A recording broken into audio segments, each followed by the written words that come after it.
Hello students, I am Pratik from Empower Education. Today we are going to discuss the first chapter from 10 CBSE textbook, that is number system. The number system chapter is for 5 to 6 marks in board exam. और ये इतना easy chapter है कि इसमें 5 to 6 marks easily मिल सकते हैं, क्योंकि इसमें बस 4 टाइप के क्वेश्चंस आते हैं और जो कि बहुत इजी है। फर्स्ट टाइप का क्वेश्चन है find the prime factorization of given number. Second होता है find LCM and HCF of given numbers. And third is LCM और एचसीएफ और those two numbers are given, means two quantities are given and we have to find the third quantity or third parameter by using a single formula. And last type is prove that. Prove that में ऐसे समझेंगे कि prove that √2 is a irrational number, √3 is a irrational number, जिसका एक ही structure है। अगर हम वो लर्न करके गए तो इसमें इजीली मार्क्स मिल सकते हैं। Let's take the first type, find prime factorization. Find prime factorization of suppose 20. Now 20 is not a prime number. We have to find the prime factors of the 20. Let's take 20. How to find prime factors? We should divide the number by only prime numbers in increasing order. The first prime number is 2. 20 by 2 is 10. 10 is divisible by 2, then 10 by 2 is 5. Now 5, next prime number is 3. 5 is not divisible by 3 and hence we divide 5 by 5. 1. Then the prime factorization of 20 is 2 into 2 into 5, which is nothing but 2 square into 5. Let's take another example. Suppose find the prime factorization of 65. 65 is not divisible by 2, 65 is not divisible by 3, but 65 is divisible by 5.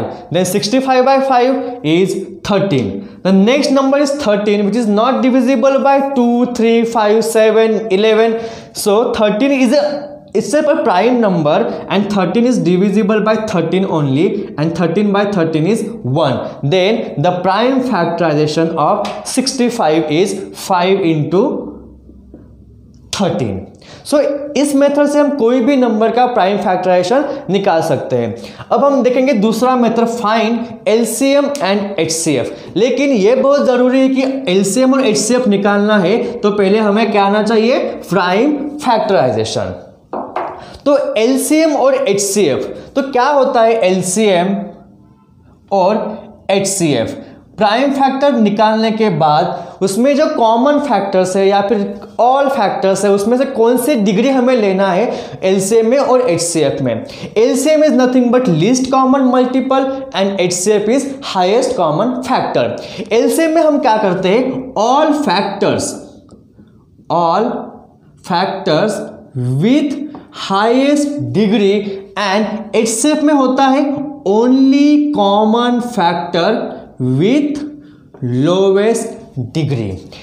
LCM में होता है highest degree, HCF में होता है lowest degree. Suppose 2 numbers are given, let's take a simple example, find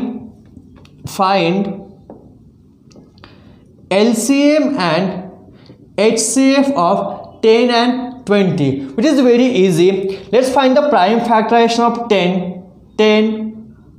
2, then 5 and 1. 20,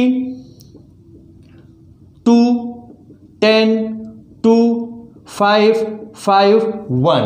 Then the prime factorization of 10 is 2 into 5. Prime factorization of 20 is 2 into 2 into 5 is nothing but 2 square into 5. अब यहाँ पे हमें क्या निकालना है, LCM and HCF. अब LCM का मतलब क्या है, all factors with highest degree. अब यहाँ पे कौन कौन से फैक्टर है, 2 and 5, लेकिन हमें क्या लेना है, विथ हाईएस्ट डिग्री। 2 की डिग्री क्या है, हाईएस्ट 2, देन 2 स्क्वायर इंटू 5 की हाईएस्ट डिग्री क्या है 1, तो 2 square into 5 is nothing but 4 into 5 equal to 20. Then the LCM of 10 and 20 is 20. अब हम निकालेंगे HCF. HCF का मतलब क्या है, और only common factors with lowest degree. अब यहाँ पे कॉमन फैक्टर्स क्या है, 2 and 5 are both common factors, then 2 into 5. तो हमें यहाँ पे डिग्री कौन सी लेनी है, लोवेस्ट डिग्री. तो 2 की लोवेस्ट डिग्री क्या है 1 और 5 की भी 1, तो इसका HCF क्या आया 2 into 5 equal to 10. Similarly, we can take one more example. Find LCM and HCF of any number. Let's take 30 and 50.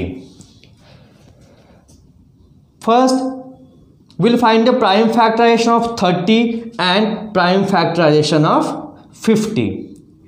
30 is divisible by 2. Yes. Then 30 by 2, 15, which is not divisible by 2. Then next prime number 3. 15 by 3, 5. 5 is divisible by 5 only. Then 5 by 5, 1. Then prime factorization of 30 is 2 into 3 into 5. Then find the prime factorization of 50. 50 is divisible by 2. 50 by 2, 25. 25 is not divisible by 2 or 3. Then take next prime number 5. 25 by 5, 5. 5 by 5, 1. Then the prime factorization of 50 is 2 into 5 into 5 equal to 2 into 5 square. 2 power 1, 5 power 2. 2 power 1, 3 power 1, 5 power 1. Now we have to find the LCM. LCM of what? 30 and 50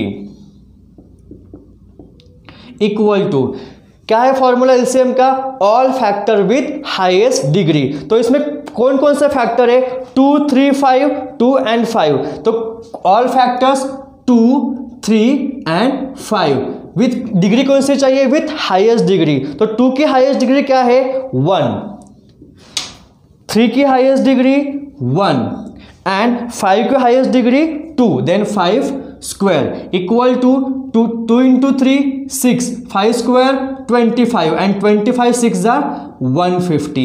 Then the LCM of 30 and 50 is 150. अब हम find करेंगे HCF of 30 and 50. कैसे निकालेंगे HCF, only common factors with lowest degree. अभी इस दो prime factorisation में कौन कौन से कॉमन फैक्टर है 2 and 5, 2 and 5. अब यहाँ पे 2 की लोवेस्ट डिग्री क्या है 1 और 5 की लोवेस्ट डिग्री यहाँ पे 5 स्क्वायर, यहाँ पे 5 पावर 1, तो हम लेंगे 5 power 1 equal to 2 into 5 equal to 10. Then the HCF, the common highest common factor of 30 and 50 is 10. तो ये हो गया हमारी सेकेंड टाइप. अब थर्ड टाइप क्या है, if two quantities are given, like if HCF and LCM is given then find two numbers, or if LCM and numbers are given then find HCF, or numbers and HCF is given find LCM. अब हम ले लेते same example 30 and 50 का. Suppose it is given that LCM of 30 and 50 is 150. Then find its HCF. तो इसके लिए third type के लिए हमारे पास एक फॉर्मूला है that LCM of two numbers A, B into HCF of two numbers A, B is equal to the multiplication of those numbers. Here LCM is given 150, तो हम यहाँ पे लिख सकते हैं LCM of 30, 50 into HCF of 30, 50 equal to क्या आएगा 30 into 50. LCM दिया है हमको कितना है 150 into HCF of 30 into 50 equal to 30 into 50. अब क्या होगा HCF of 30 into 50 equal to 30 into 50 upon 150. Then 0 0 get cancel, 5 1s are 5 3s are 3 1s are 3 1s are. Then क्या आया इधर, HCF of 30, 50 is 10. सेम आया था हमारा इधर HCF of 30 into 50, 30 and 50 is 10. तो by using this formula we can find any missing quantity. अगर LCM और नंबर्स दिए तो हमें मिल सकता है HCF और नंबर्स दिए तो हम निकाल सकते हैं LCM. तो ये फॉर्मूला यूज करके हम कोई भी क्वांटिटी निकाल सकते हैं. अब लास्ट टाइप है प्रूव दैट वाले सम. ये प्रूव दैट वाले सम हमेशा 3 मार्क्स के लिए आते हैं, जो कि होता है सेक्शन C. तो इसमें क्या होगा कि हमें दिया होगा कि prove that √3 is a irrational number, √2 is a irrational number. तो हमें ये प्रूव करना है इनडायरेक्ट मेथड से. अब इनडायरेक्ट मेथड क्या होता है, हम पहले एज्यूम करेंगे कि जो दिया है वो गलत है, और बाद में हमने जो एजम्पशन लिया है वो रॉन्ग प्रूव करके हम करेंगे कि वो नंबर जो दिया है वो इरेशनल नंबर है. सपोज यहाँ पे दिया है कि prove that √3 is irrational number. अब हमें प्रूव करना है √3 इज ए इरेशनल नंबर. तो हम पहले क्या एज्यूम करेंगे, let √3 is rational number in form of P upon Q, where P and Q are co-prime numbers and Q is not equal to 0. Q is not equal to 0. Why? Because if we divide any number by 0 then it will be infinity or not defined number. तो हमने यहाँ पे assume क्या किया कि √3 एक rational number है जो कि P by Q फॉर्म में. Rational number are always in the form of fraction where P and Q are P and Q are co-prime numbers, means they have no simplest form or no common factors. अब हमने क्या लिया, √3 हमने लिया था rational number. तो √3 equal to P upon Q. By squaring on both side क्या आ जाएगा, 3 equal to P square upon Q square. तो ये Q स्क्वायर अगर यहाँ पे चला गया तो क्या होगा, 3Q square equal to P square. तो यहाँ पे हम लोग क्या लिख सकते हैं कि 3 is factor of P square. अगर 3 is a factor of P square, then 3 is a factor of P also, right? यहाँ तक हुआ हमारा फर्स्ट स्टेप. अब सेकेंड स्टेप में क्या करेंगे, will take P equal to 3m. Suppose will take P equal to 3m. Then by squaring on both side क्या होगा, P square equal to 9m square by squaring on both side. लेकिन P square की value क्या है, 3Q square. 3Q square equal to 9m square. Then 3 1s are 3, 3s are 9. तो यहाँ पे क्या आया, Q square equal to 3m square. तो सिमिलरली यहाँ पे क्या है, 3 is a factor of Q square. अगर 3Q स्क्वायर का फैक्टर है then 3 is a factor of Q. अब फर्स्ट स्टेप और सेकेंड स्टेप पे क्या है कि 3 is a factor of P and 3 is a factor of Q. लेकिन हमने एज्यूम क्या किया था, √3 is a rational number in P by Q with no common factor. लेकिन यहाँ पे क्या है कि 3 is a factor of P as well as Q. मतलब हमने जो एज्यूम किया था वो हमारा क्या है, रॉन्ग है. तो हम लोग क्या लिखेंगे यहाँ पे, our assumption is wrong. Therefore √3 is irrational number. तो एग्जाम में ऐसे सम आएंगे, prove that √3 is a irrational number, √5 is a irrational number, √2 is a irrational number. तो हमें क्या ध्यान में रखना है कि रूट ऑफ प्राइम नंबर और root of non perfect square number is always an irrational number. ये हुई प्रूव दैट की फर्स्ट टाइप. अब सेकेंड टाइप में क्या होगा,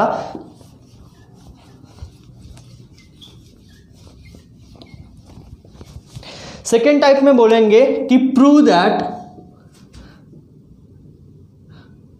6√3 plus 5/2 is irrational number if √3 is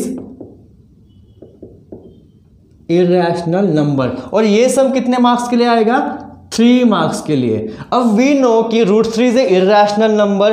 the addition और subtraction, multiplication, any operation of irrational number with any other number is irrational. लेकिन ये 3 मार्क्स के लिए काफ़ी नहीं है, हमें वो प्रूव करके दिखाना पड़ेगा। तो हमने क्या लिया था? पहले क्या करेंगे? Let 6√3 plus 5/2 is rational number. हम कौन से मेथड यूज कर रहे हैं? Indirect method. तो हमने क्या किया? 6√3 प्लस 5/2 जो नंबर दिया है उसको पहले लेंगे rational number in form of, कौन सा फॉर्म है?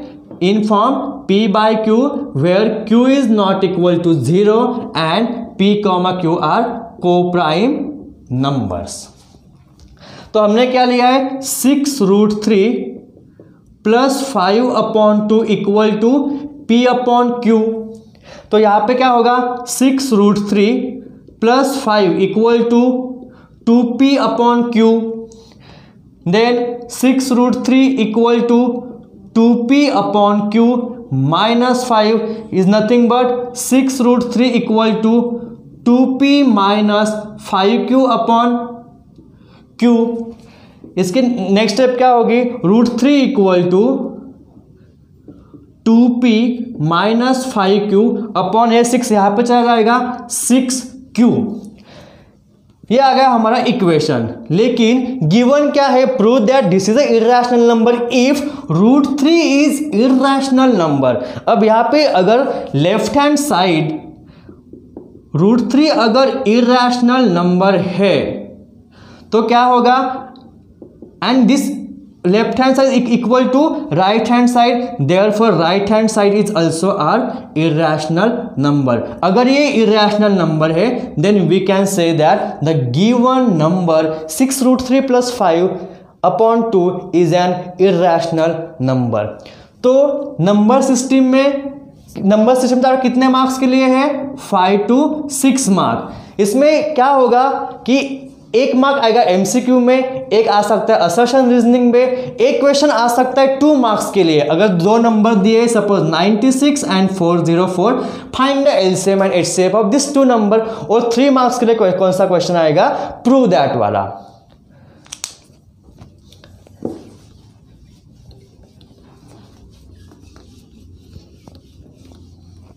तो अब आपको एक काम करना है, मैं 2 सम होमवर्क के लिए देता हूँ, वो बस सॉल्व करना है। फर्स्ट सम है find LCM and HCF of 96, 404 और दूसरा है prove that √11 is irrational number. तो आज आपका जो नंबर सिस्टम टॉपिक है वो ख़त्म हुआ है। तो नेक्स्ट वीडियो में हम लोग क्या करेंगे? हर एक चैप्टर का उनका वेटेज और उसमें कौन कौन से सम्स आ सकते हैं वो बताएंगे। अगर आपको ये वीडियो अच्छा लगा है तो please do like, subscribe and share. Thank you everyone.